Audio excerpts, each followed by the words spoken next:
Okay, welcome to another episode of Dimetravel. This time we're going to talk about Kuwait. I lived in Kuwait for a whole year. I mean, I've been all over the Middle East, but Kuwait is where I stayed the longest.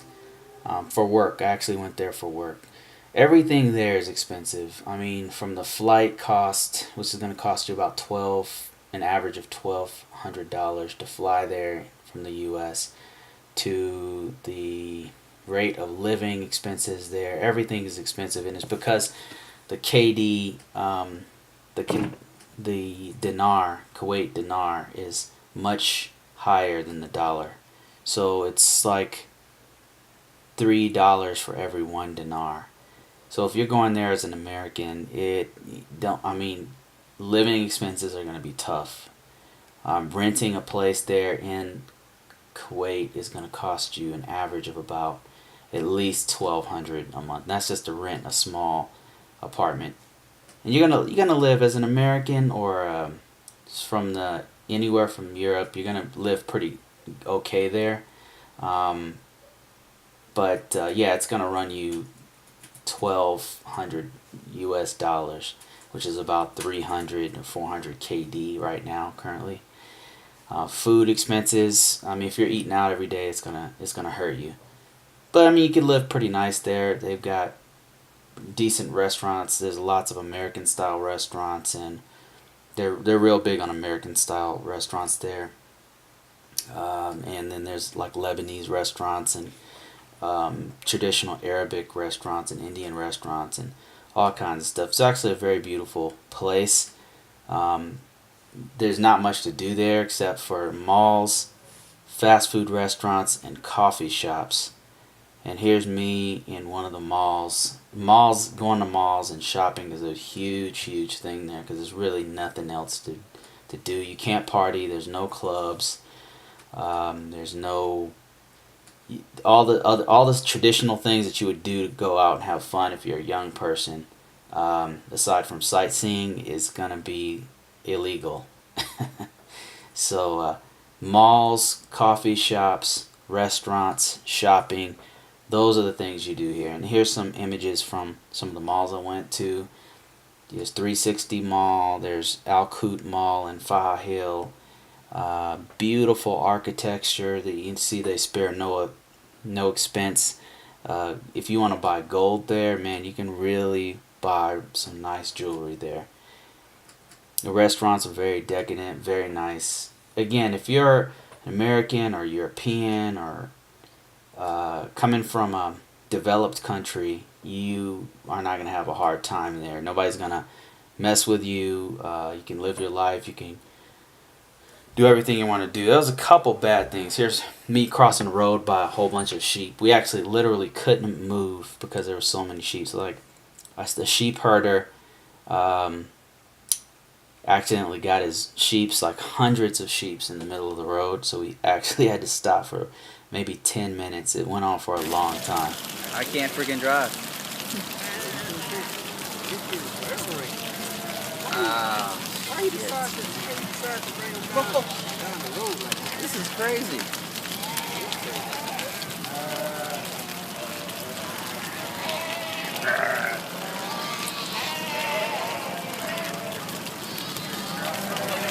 Take a video, ain't you?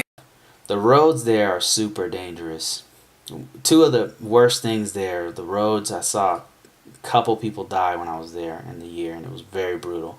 The worst thing is how they treat the immigrants. Here's an example here of a woman who got pregnant out of wedlock in Kuwait, and she's from Uganda, and she ended up getting put in jail because it's illegal to have a baby out of wedlock there. Abortion, of course, is illegal. I mean, I guess the moral of the story is don't have a baby out of wedlock there in Kuwait. And this was again a migrant worker that's going there. They're treated very different from Europeans and Americans there. It's really a shame. Here's three Filipina domestic workers who fled abuse from their work environment, and I mean they just have no rights there. The domestic helpers have no rights there. It's really sad.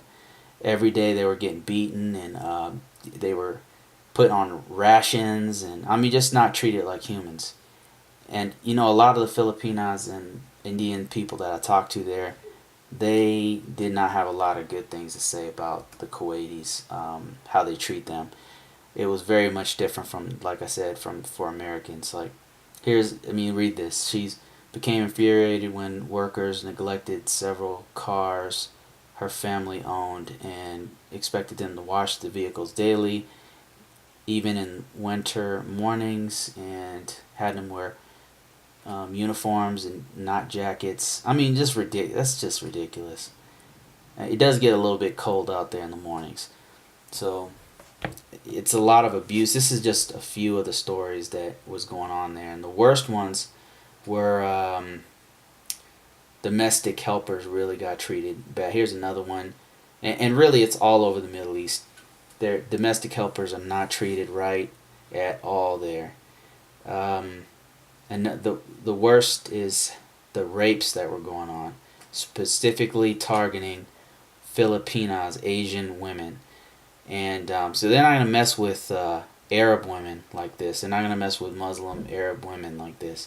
But Ethiopian, Filipinas, Indian women, if they got caught at night somewhere in the dark, man, they were targeted. They're targeted a lot there. It's a shame because so many Filipinos go there. It's one of the largest places for Filipinos to have work and Indians to have work because it's so easy to get a visa there to go work.